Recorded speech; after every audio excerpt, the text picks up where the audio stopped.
बैठो।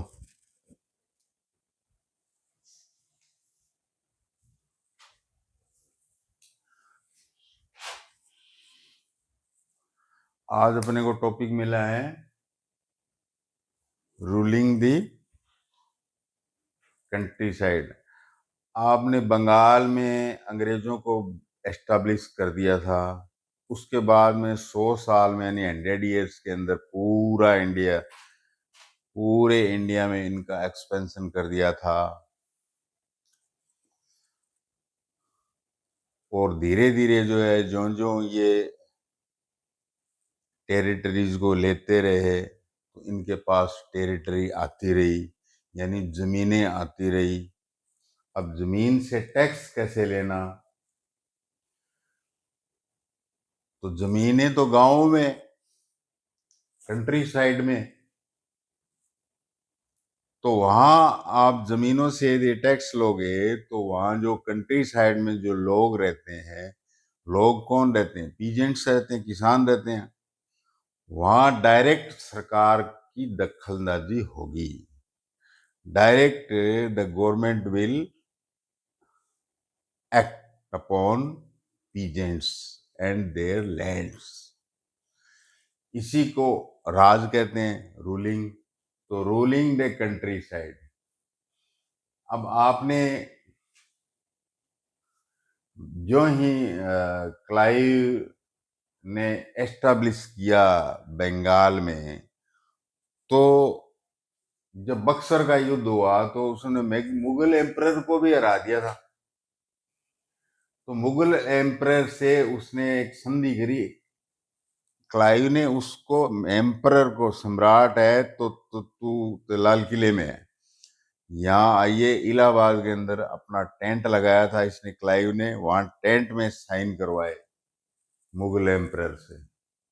और 12 अगस्त 1960 12 अगस्त 1765 को, बक्सर के युद्ध के बाद, जब ये हार गए एम्परर वगैरह, तो साइन करो कि बंगाल की दीवानी, बंगाल के फाइनेंस मिनिस्टर हम रहेंगे। सारा जो भी वित्त है, फिनेंस है, धन है, टैक्स है, उसको हम ही डील करेंगे। ये अंग्रेजों को अधिकार मिल गया क्लाइव के टेंट में। यानी दीवान दीवान बन गई कंपनी, फाइनेंस मिनिस्टर बन गई कंपनी कंपनी। अब क्या है कि उसके पास, यूं समझिए कि जैसे आपके पास धन तो आ गया, करोड़ों अरबों के रूप में आपके पास, आपको कोई धन दे दे, ये लो। अब उसके साथ प्रॉब्लम्स भी आएंगी कि उसका सेटलमेंट कैसे करें। How can we settle the huge money? How can settle the whose territory to earn more and more money, to get more and more goods at low prices? अब ये इनके सामने ये समस्या थी। तो अब आप बोलोगे समस्या क्या थी? रेवेन्यू लेते रहते, अब तो वो दीवान हो गए थे इनको। अरे भाई, वो फॉरेनर थे, एलियन थे, वो लोग एलियन थे। तो यहाँ वो कहते हैं ना, खाली दिमाग शैतान का घर। जमीनें तो इनके यहाँ जो जागीरदार थे, जो यहाँ मनसबदार थे, जो तालुकेदार थे, जो फौज में अफसर थे, नवाब थे, निजाम थे, जमीनें तो सारी उनसे ली ना उन्होंने, किसानों से ले ली।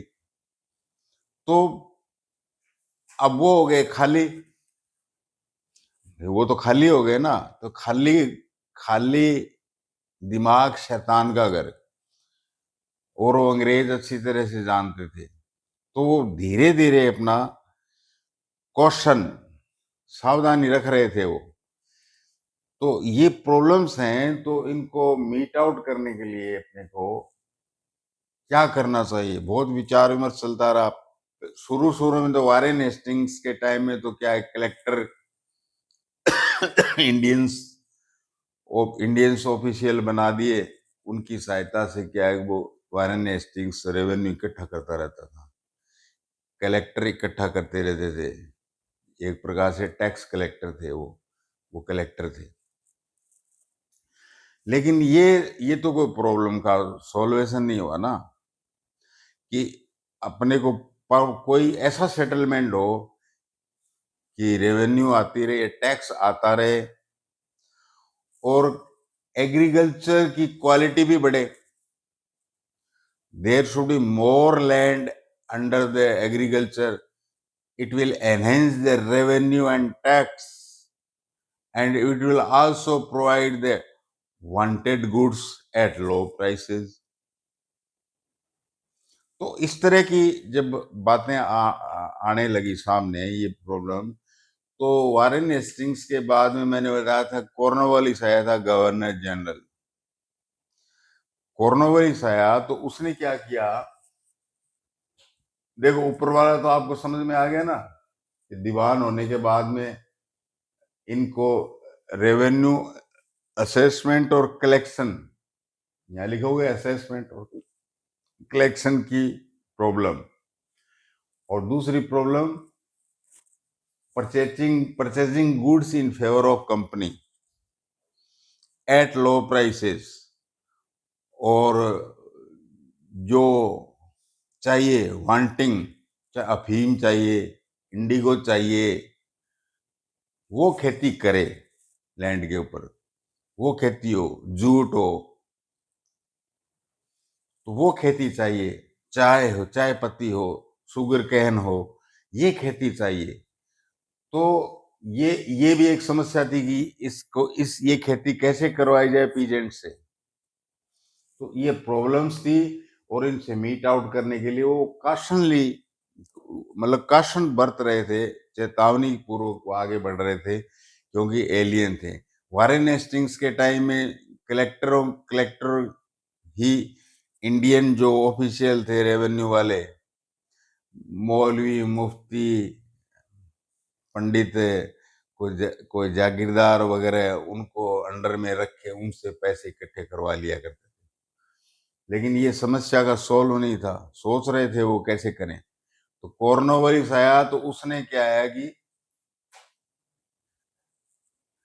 उसने ये जो प्रॉब्लम्स जो थी, ये इनको, कि असेसमेंट और कलेक्शन कैसे किया जाए, परमानेंट कोई इस तरह का बैठ जाए साधन, और गुड्स लो प्राइस पर कैसे, ये प्रॉब्लम, इस प्रॉब्लम को सॉल्व करने के लिए कॉर्नवालिस ने 1793 में, देखिए मैंने क्या है कि जो इस लेसन का जो है ग्राफिक बना दिया है मैंने, ये ग्राफिक बना दिया है, और इसको देखते ही सारा लेसन आपको याद हो जाए इस प्रकार से।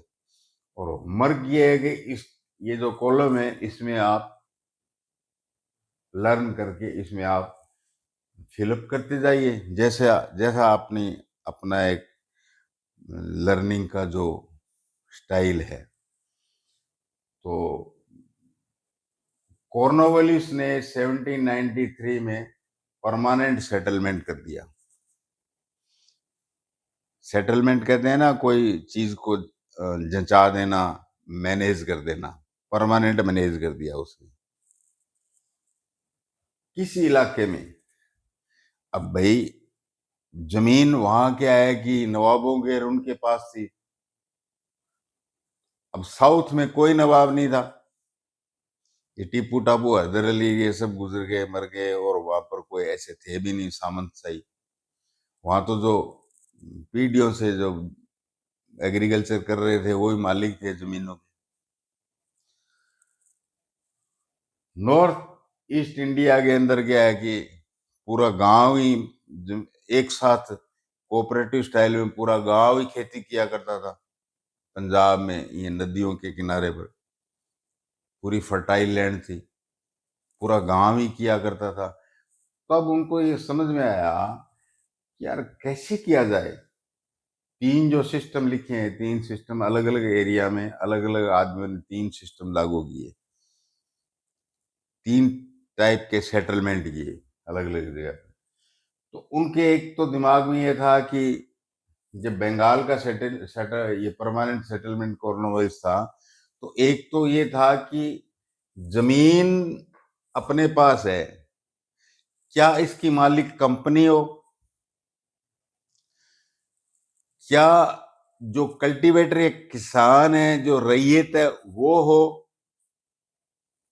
उनके नाम कर दी जाए जमीनें, या कोई बीच में मेडिएटर जो खाली दिमाग शैतान जो जागीरदार तालुकेदार ये घूम रहे हैं, ये कोई न कोई विद्रोह करेंगे, कबाड़ा करेंगे, इनको सारी हजार हजार बीघा की जमीनों का मालिक बना दिया जाए।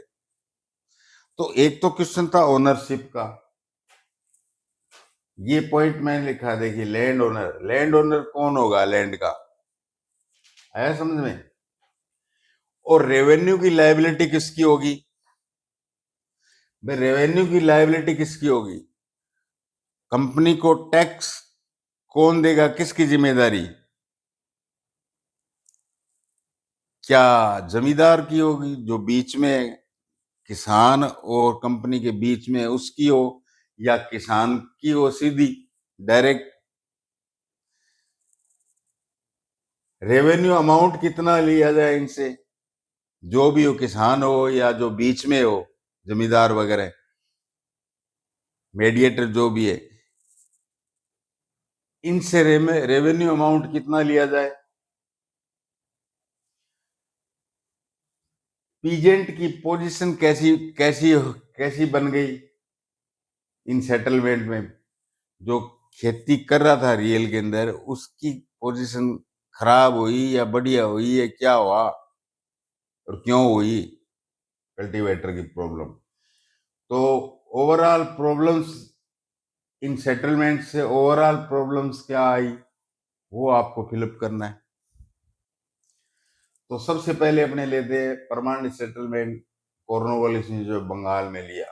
उसने क्या कहा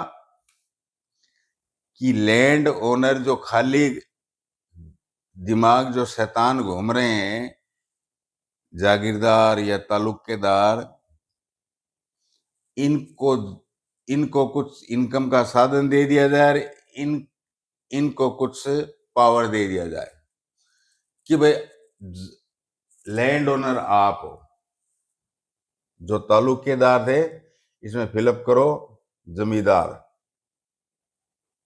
जमींदारी सिस्टम परमानेंट सेटलमेंट में जमींदारों को हजार हजार दो दो हजार बीघा पूरे गांव के गांव की जमीन का जमींदार बना दिया, तू कहाँ का जमींदार है, तू कहाँ का जमींदार है। और इनको ये कह दिया कि जो आप इस फसलों से जो किसान उगा रहे हैं, किसानों को किराए पर दिया है जमींदारों ने, उनको जो रेंट ले रहे हो या जो फसल में से बटाई ले रहे हो, उसमें से आप ज्यादा ले हो किसान के, आप चाहे तड़ी लगाओ, डंडे लगाओ या प्रेम प्यार से खेती कराओ, हमें तो रेवेन्यू जो है 9/10 दे दीजिए। उन्होंने असेसमेंट करवा लिया था कलेक्टर से कि किस इलाके में कितनी रेवेन्यू आ रही है, और 1/10 जो है आप रखो,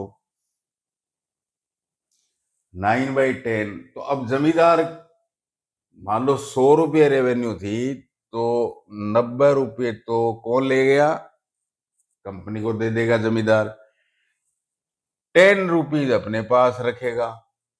अब जमींदार जो था लालची होता था, वो 10 रुपये उसको अच्छा नहीं लगता था, तो वो क्या करता था कि ज्यादा जमीनों में ज्यादा खेती करवाता था कल्टीवेटर से, और उनके रेंट भी क्या है कि ज्यादा लेता था, और फोर्स्ड खेती करवा लेता था, ताकि अपने 10 रुपये से बढ़ाकर 100 रुपये में कर लूं, लालच, ये लालच में जमींदार। तो यहाँ पीजेंट्स की पोजीशन क्या थी, बैड। अंग्रेज सोच रहे थे जमींदारों के इनकम होगी, तो वो क्या है कि एग्रीकल्चर लैंड कि क्वालिटी सुधारेंगे और प्रोडक्शन बढ़ जाएगा, यील्ड बढ़ जाएगी। लेकिन हुआ ये पी सुधारने वाले तो पीजेंट थे ना, सुधारने वाले जमीन को तो पीजेंट थे, कल्टीवेटर थे, रैयत थे।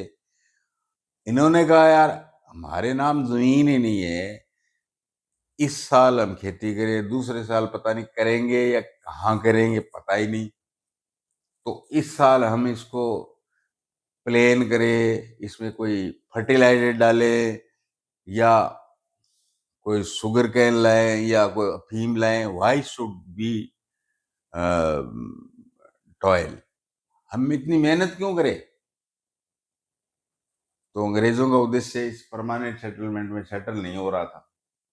यार क्वालिटी तो एग्रीकल्चर की है वो सही नहीं हो रही। इधर क्या है कि ये इनकम पूरी कर रहे थे जमींदार, लेकिन अब परमानेंट कर लिया इनसे समझौता अंग्रेजों ने।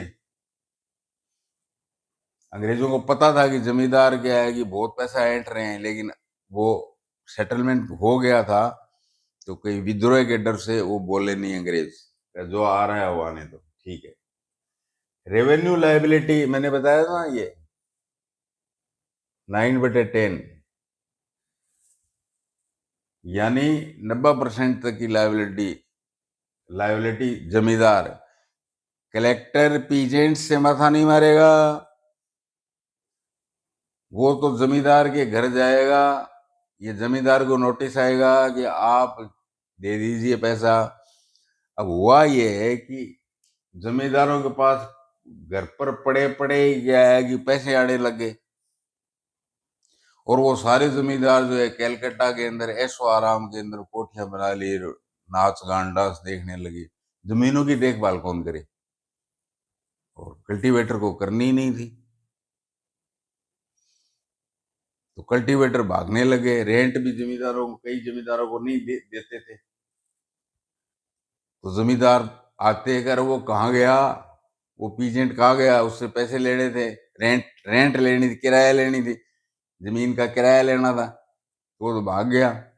तो जमींदार भी क्या है कि गरीब होने लगे। अब वो लायबिलिटी अपनी चुकता नहीं कर पाए अंग्रेजों को, तो अंग्रेज क्या है कि प्राय जो है कि फलाने गांव के जमींदार की जो जमीन है वो नीलाम ऑक्शन की जा रही है। जैसे होता है ना, बैंक से कर्जा लिया हुआ है, मकान बना लिया, अब कर्जा चुकता हो नहीं रही है, बैंक क्या करता है, ऑक्शन कर देता है मकान का कि बाहर निकलो, तो जमींदार बेदखल होने लग गए। तो प्रॉब्लम आ रही थी अनेक। रेवेन्यू अमाउंट जो है ये बता दिया मैंने, परमानेंट सेटलमेंट में ये कर दिया। पीजेंट पोजीशन बैड थी। प्रॉब्लम जो थी कि एग्रीकल्चर की क्वालिटी सुधारने का कोई प्रयत्न नहीं हो रहा था, न जमींदार कर रहा था और न पीजेंट कर रहा था।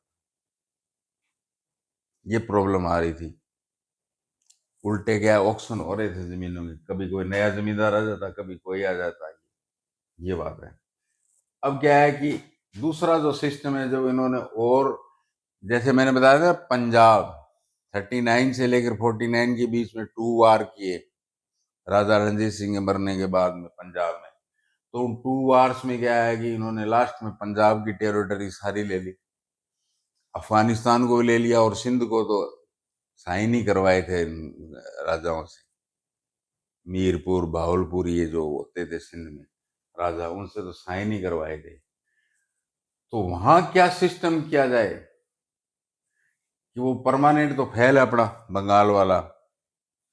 तो फिर मैकेंजी एक, जैसे यहाँ कॉर्नवालिस था, वहां पंजाब का शासक था मैकेंजी। मैकेंजी ने 1822 में मैकेंजी ने महलवाड़ी,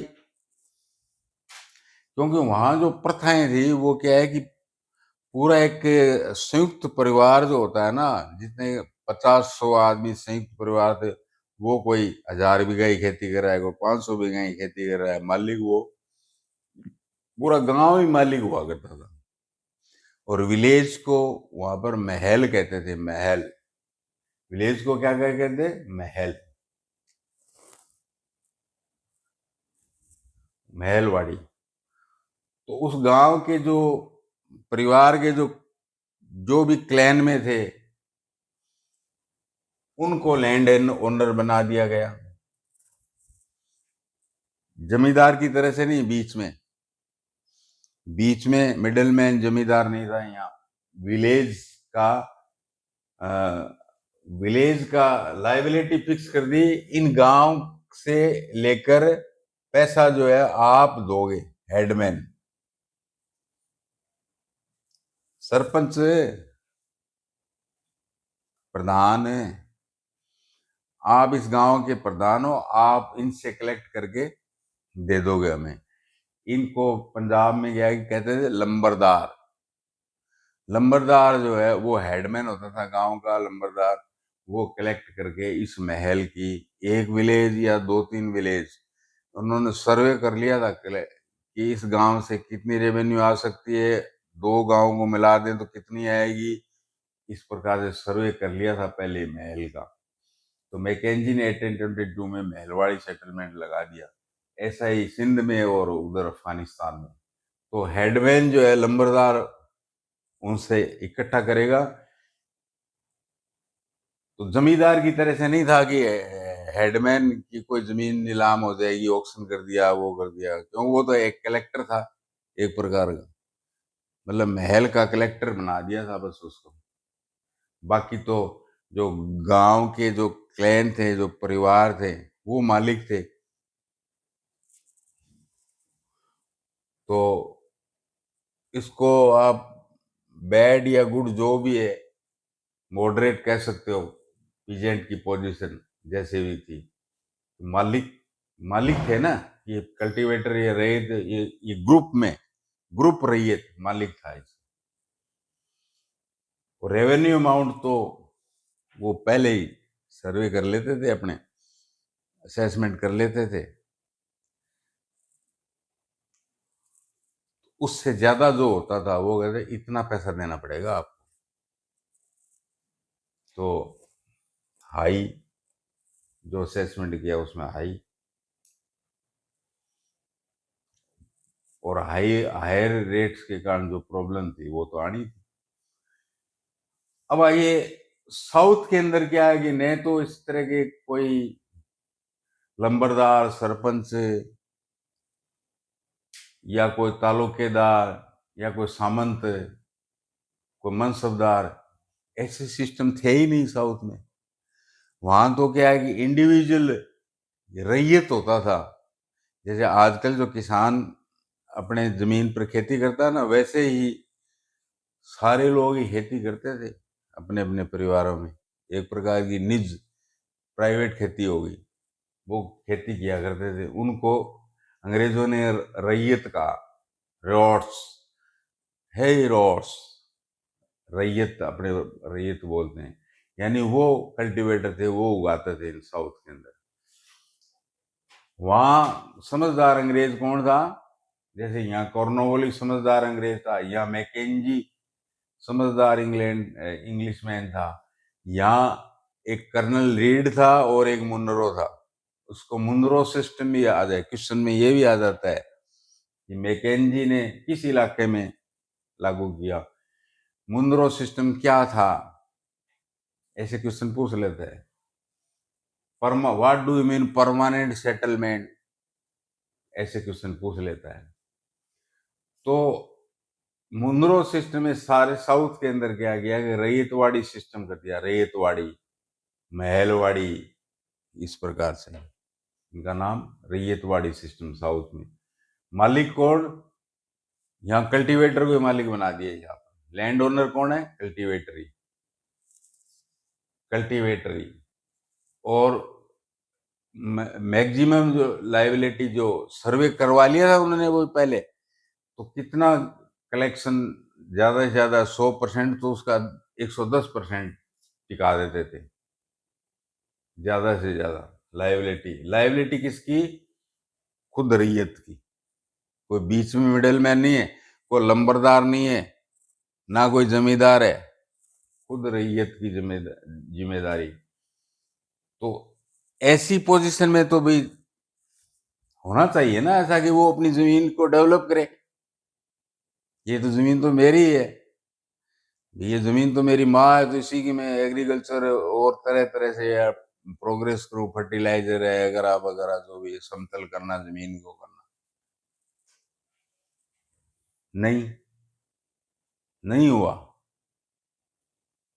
डेवलपमेंट नहीं हो उसका। क्यों? Problem, all was not well. कोई भी चीज, वो कलेक्टर जो अंग्रेजों के आदमी थे, सेना थी, वो आ जाती थी, बोले ला रहे पैसे, पैसे निकालो, रसीद कटाओ, टैक्स जमा कराओ, तो रैयत क्या भाग जाते थे। क्यों? All was not well because of high revenue demand. तीनों सिस्टम में ये एक बहुत बड़ी प्रॉब्लम रही, हाई रेवेन्यू डिमांड। आज भी जिस चीज की टैक्स रेट जो है, मान लो 50% है, मीन 50% है, 30% है, तो चोरी होती है। और इसी को क्या है कि आप 5% कर दो या 2% कर दो, रेट लो कर दो, तो कौन चोरी करेगा, कौन माथा मारेगा? क्यों करें? टैक्स पूरा दो। लेकिन हाई रेट होगी तो चोरी होगी, चोरी करेगा, ये बात है। तो सरकार जब भी क्या है कि टैक्स रेट वगैरह कम करती है और है, तो आइटम्स को देखती है कि इस आइटम में चोरी हो रही है, तो टैक्स रेट कम करके देखते हैं, करते हैं, इस तरह से ऐसा करती है सरकार। तो ये अपना जो सिस्टम्स, जो 3 सिस्टम जो टेरिटरीज में इंडिया में जो ब्रिटिशर ने लगाए, वो अपने एक एक बात से खुलासा किया। तो आज तो क्या है कि इतना ही पढ़ेंगे।